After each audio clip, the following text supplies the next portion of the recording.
Hi friends, welcome back to my channel tech with Prem in Kannada. Friends, 2026-27ನೇ ಸಾಲಿಗೆ ಮೈಸೂರಿನ JSS ವಿಶೇಷಚೇತನ ಪಾಲಿಟೆಕ್ನಿಕ್ ಕಾಲೇಜಿನಲ್ಲಿ ಡಿಪ್ಲೊಮಾ ಕೋರ್ಸ್ಗಳಿಗೆ ಅರ್ಹ ವಿಕಲಚೇತನರಿಂದ ಪ್ರವೇಶಾತಿ ಪ್ರಾರಂಭವಾಗಿದ್ದು, ನಾನು ಈ ವಿಡಿಯೋದಲ್ಲಿ ನಿಮಗೆ ವಿಶೇಷಚೇತನರು ಯಾವೆಲ್ಲ ಕೋರ್ಸ್ಗಳಿಗೆ ಅರ್ಜಿ ಹಾಕಬಹುದು, ಅರ್ಜಿ ಹಾಕಲಿಕ್ಕೆ ನಿಮಗಿರಬೇಕಾಗಿರುವ ಅರ್ಹತೆಗಳೇನು, ಏನೇನು ದಾಖಲೆಗಳನ್ನು ಇಟ್ಟುಕೊಂಡು ನೀವು ಅರ್ಜಿ ಹಾಕಬೇಕು, ಎಲ್ಲಿ ಅರ್ಜಿ ಹಾಕಬೇಕು, ಹಾಗೆಯೇ ಅರ್ಜಿ ಸಲ್ಲಿಕೆಗೆ ಕೊನೆಯ ದಿನಾಂಕ ಯಾವುದು ಅನ್ನುವ ಸಂಪೂರ್ಣವಾದ ಮಾಹಿತಿಯನ್ನು ನಾನು ಈ ವಿಡಿಯೋದಲ್ಲಿ ನಿಮಗೆ ತಿಳಿಸ್ಕೊಡ್ತೇನೆ. ಅದಕ್ಕಿಂತ ಮುಂಚೆ ನೀವೇನಾದರೂ ನಮ್ಮ ಚಾನಲ್ಗೆ ಹೊಸಬರಾಗಿದ್ದರೆ ನಮ್ಮ ಚಾನಲ್ನ ಸಬ್ಸ್ಕ್ರೈಬ್ ಮಾಡಿಕೊಂಡು ಬೆಲ್ ಐಕಾನ್ನ ಕ್ಲಿಕ್ ಮಾಡ್ಕೊಳ್ಳಿ ಫ್ರೆಂಡ್ಸ್. ನಾವು ಹಾಕೋ ಮುಂದಿನ ವಿಡಿಯೋದ ನೋಟಿಫಿಕೇಶನ್ ನಿಮಗೆ ಆ ತಕ್ಷಣ ಬಂದು ಸಿಗುತ್ತೆ ಫ್ರೆಂಡ್ಸ್.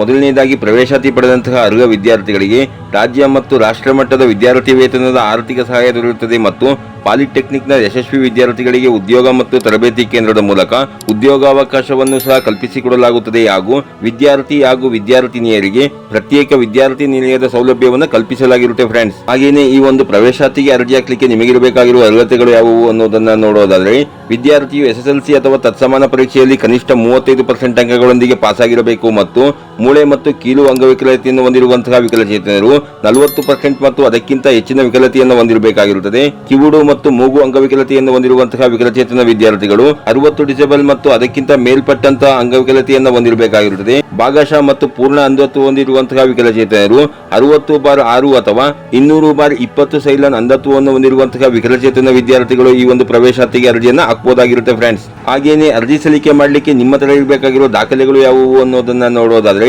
ಇತ್ತೀಚಿನ ಪಾಸ್ಪೋರ್ಟ್ ಸೈಜ್ನ ಒಂದು ಫೋಟೋ ಬೇಕಾಗುತ್ತೆ, ವಿದ್ಯಾರ್ಥಿಯ ಆಧಾರ್ ಕಾರ್ಡ್ ಬೇಕಾಗುತ್ತೆ, ಪೋಷಕರ ಆಧಾರ್ ಕಾರ್ಡ್ ಬೇಕಾಗುತ್ತೆ, SSLC ಮಾರ್ಕ್ಸ್ ಕಾರ್ಡ್ ಬೇಕಾಗುತ್ತೆ, ಟ್ರಾನ್ಸ್ಫರ್ ಸರ್ಟಿಫಿಕೇಟ್ ಬೇಕಾಗುತ್ತೆ, BEO ಸಹಿಯೊಂದಿಗೆ ವ್ಯಾಸಂಗ ಪ್ರಮಾಣ ಪತ್ರವನ್ನು ನೀವು ಇಟ್ಟುಕೊಂಡಿರಬೇಕಾಗಿರುತ್ತದೆ. ಗ್ರಾಮೀಣ ಪ್ರದೇಶದವರಾಗಿದ್ದರೆ ಗ್ರಾಮೀಣ ಪ್ರಮಾಣ ಪತ್ರವನ್ನು ನೀವು ಇಟ್ಟುಕೊಂಡಿರಬೇಕಾಗಿರುತ್ತದೆ. ಜಾತಿ ಪ್ರಮಾಣ ಪತ್ರ ಬೇಕಾಗುತ್ತೆ, ಆದಾಯ ದೃಢೀಕರಣ ಪತ್ರ ಬೇಕಾಗುತ್ತೆ, ಅಂಗವಿಕಲ ಪ್ರಮಾಣ ಪತ್ರ ಅಂತಂದ್ರೆ UDID ಕಾರ್ಡ್ ಹಾಗೂ UDID ಸರ್ಟಿಫಿಕೇಟ್ ಅನ್ನು ನೀವು ಇಟ್ಟುಕೊಂಡಿರಬೇಕಾಗಿರುತ್ತದೆ. ಹೈದರಾಬಾದ್ ಕರ್ನಾಟಕ ಪ್ರದೇಶದವರಾಗಿದ್ದರೆ ಹೈದರಾಬಾದ್ ಕರ್ನಾಟಕ ಪ್ರಮಾಣ ಪತ್ರವನ್ನು ನೀವು ಇಟ್ಟುಕೊಂಡಿರಬೇಕಾಗಿರುತ್ತದೆ. ಇಮೇಲ್ ID ಬೇಕಾಗುತ್ತೆ. ಹಾಗೆಯೇ ಕೊನೆಯದಾಗಿ ಆಧಾರ್ ಕಾರ್ಡ್ಗೆ ಲಿಂಕ್ ಇರುವಂತಹ ಮೊಬೈಲ್ ನಂಬರ್ ಅನ್ನು ನೀವು ಇಟ್ಟುಕೊಂಡಿರಬೇಕಾಗಿರುತ್ತೆ ಫ್ರೆಂಡ್ಸ್. ಹಾಗೇನೆ ಯಾವೆಲ್ಲ ಕೋರ್ಸ್ಗೆ ನೀವು ಅರ್ಜಿಯನ್ನು ಹಾಕಬಹುದು ಅನ್ನೋದನ್ನ ನೋಡೋದಾದ್ರೆ, ಆರ್ಕಿಟೆಕ್ಚರ್ ಅಸಿಸ್ಟೆನ್ಶಿಪ್ ಕೋರ್ಸ್ಗೆ ಅರ್ಜಿಯನ್ನು ಹಾಕಬಹುದಾಗಿರುತ್ತದೆ, ಕಮರ್ಷಿಯಲ್ ಪ್ರಾಕ್ಟೀಸ್ ಕೋರ್ಸ್ಗೆ ಅರ್ಜಿಯನ್ನು ಹಾಕಬಹುದಾಗಿರುತ್ತದೆ, ಕಂಪ್ಯೂಟರ್ ಸೈನ್ಸ್ ಅಂಡ್ ಇಂಜಿನಿಯರಿಂಗ್ ಕೋರ್ಸ್ಗೆ ಅರ್ಜಿಯನ್ನು ಹಾಕಬಹುದಾಗಿರುತ್ತದೆ, ಜ್ಯುವೆಲರಿ ಡಿಸೈನ್ ಮತ್ತು ಟೆಕ್ನಾಲಜಿ ಕೋರ್ಸ್ಗೆ ಅರ್ಜಿಯನ್ನು ಹಾಕಬಹುದಾಗಿರುತ್ತದೆ, ಎಲೆಕ್ಟ್ರಾನಿಕ್ಸ್ ಅಂಡ್ ಕಮ್ಯುನಿಕೇಶನ್ ಇಂಜಿನಿಯರಿಂಗ್ ಕೋರ್ಸ್ಗೆ ಅರ್ಜಿಯನ್ನು ಹಾಕಬಹುದಾಗಿರುತ್ತದೆ, ಕಂಪ್ಯೂಟರ್ ಅಪ್ಲಿಕೇಶನ್ಸ್ ಕೋರ್ಸ್ಗೆ ಅರ್ಜಿಯನ್ನು ಹಾಕಬಹುದಾಗಿರುತ್ತದೆ, apparel design and fabrication technology ಕೋರ್ಸ್ಗೆ ಅರ್ಜಿಯನ್ನು ಹಾಕಬಹುದಾಗಿರುತ್ತದೆ, electrical engineering and electrical vehicle technology ಕೋರ್ಸ್ಗೆ ನೀವು ಅರ್ಜಿಯನ್ನು ಹಾಕಬಹುದಾಗಿರುತ್ತೆ ಫ್ರೆಂಡ್ಸ್. ಯಾರೆಲ್ಲ SSLC ಪಾಸ್ ಆದಂತಹ ವಿಕಲಚೇತನ ವಿದ್ಯಾರ್ಥಿಗಳು ಈ ಒಂದು JSS ವಿಶೇಷಚೇತನರ ಪಾಲಿಟೆಕ್ನಿಕ್ ಡಿಪ್ಲೊಮಾ ಕೋರ್ಸ್ಗೆ ಅರ್ಜಿಯನ್ನು ಹಾಕಬೇಕು ಅಂತಿದ್ದೀರಿ, ಅಂತವರಿಗೆ ನಾನು ಡಿಸ್ಕ್ರಿಪ್ಷನ್ ಬಾಕ್ಸ್ ನಲ್ಲಿ ಲಿಂಕ್ ಅನ್ನ ಕೊಟ್ಟಿರ್ತೀನಿ. ಆ ಲಿಂಕ್ ಮೇಲೆ ಕ್ಲಿಕ್ ಮಾಡ್ಕೊಂಡ್ರೆ ನಿಮಗೆ ಈ ರೀತಿ ಪೇಜ್ ಓಪನ್ ಆಗುತ್ತೆ. ಇಲ್ಲಿ ನೀವು ಸ್ಕ್ರಾಲ್ ಡೌನ್ ಮಾಡ್ಕೊಂಡ್ರೆ ಇಲ್ಲಿ ನೀವು 2026-27ನೇ ಶೈಕ್ಷಣಿಕ ವರ್ಷಕ್ಕೆ ಪ್ರವೇಶಾತಿ ಪ್ರಕ್ರಿಯೆ ಪ್ರಾರಂಭವಾಗಿದೆ ಅಂತಿದೆಯಲ್ಲ, ಅದ್ರ ಮೇಲೆ ಕ್ಲಿಕ್ ಮಾಡ್ಕೊಂಡ್ರೆ ಇಲ್ಲಿ ನಿಮಗೆ ಈ ರೀತಿ ಪೇಜ್ ಓಪನ್ ಆಗುತ್ತೆ. ಇಲ್ಲಿ ಪ್ರವೇಶ ಅರ್ಜಿ ನಮೂನೆ 2026-27 PDF ಅಂತಿದೆಯಲ್ಲ, ಅದ್ರ ಮೇಲೆ ಕ್ಲಿಕ್ ಮಾಡ್ಕೊಳ್ಳಿ. ಇಲ್ಲಿ ನಿಮಗೆ ಈ ರೀತಿ ಅಪ್ಲಿಕೇಶನ್ ಫಾರಂ ಓಪನ್ ಆಗುತ್ತೆ. ಇದನ್ನ ನೀವು ಸಂಪೂರ್ಣವಾಗಿ ಓದ್ಕೊಂಡು ಇದನ್ನ ಡೌನ್ಲೋಡ್ ಮಾಡಿಕೊಂಡು ಪ್ರಿಂಟ್ ಔಟ್ ತಗೊಂಡು ಇದನ್ನ ನೀವು ಸಂಪೂರ್ಣವಾಗಿ ಭರ್ತಿ ಮಾಡಿ ಅದಕ್ಕೆ ನಾನು ತಿಳಿಸಿರುವಂತಹ ಎಲ್ಲಾ ದಾಖಲೆಗಳ ಜೆರಾಕ್ಸ್ ಅನ್ನ ಅಟ್ಯಾಚ್ ಮಾಡಿ ಇಲ್ಲಿ ಕಾಣ್ತಾ ಇರುವಂತಹ ವಿಳಾಸದಲ್ಲಿ ನೀವು ಹೋಗಿ ಅರ್ಜಿಯನ್ನು ಸಲ್ಲಿಸಬೇಕಾಗಿರುತ್ತೆ ಫ್ರೆಂಡ್ಸ್. ಹಾಗೇನೆ ಸದ್ಯಕ್ಕೆ ಅರ್ಜಿ ಸಲ್ಲಿಕೆಯ ಕೊನೆಯ ದಿನಾಂಕವನ್ನು ಇನ್ನೂ ನಿಗದಿ ಮಾಡಿರೋದಿಲ್ಲ.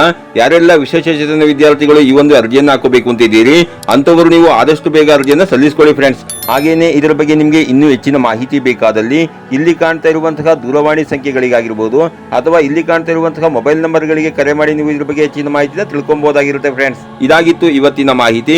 ಈ ಮಾಹಿತಿ ನಿಮಗೆ ಉಪಯುಕ್ತ ಅನಿಸಿದ್ರೆ ವಿಡಿಯೋಗೆ ಒಂದು ಲೈಕ್ ಮಾಡಿ, ಕಮೆಂಟ್ ಮಾಡಿ, ಶೇರ್ ಮಾಡಿ. ಹಾಗೆ ನಮ್ಮ ಚಾನಲ್ಗೆ ಹೊಸಬರಾಗಿದ್ರೆ ನಮ್ಮ ಚಾನಲ್ನ ಸಬ್ಸ್ಕ್ರೈಬ್ ಮಾಡಿಕೊಂಡು ಬೆಲ್ ಐಕಾನ್ನ ಕ್ಲಿಕ್ ಮಾಡ್ಕೊಳ್ಳಿ ಫ್ರೆಂಡ್ಸ್. ನಾವು ಹಾಕೋ ಮುಂದಿನ ವಿಡಿಯೋದ ನೋಟಿಫಿಕೇಶನ್ ನಿಮಗೆ ಆ ತಕ್ಷಣ ಬಂದು ಸಿಗುತ್ತೆ ಫ್ರೆಂಡ್ಸ್.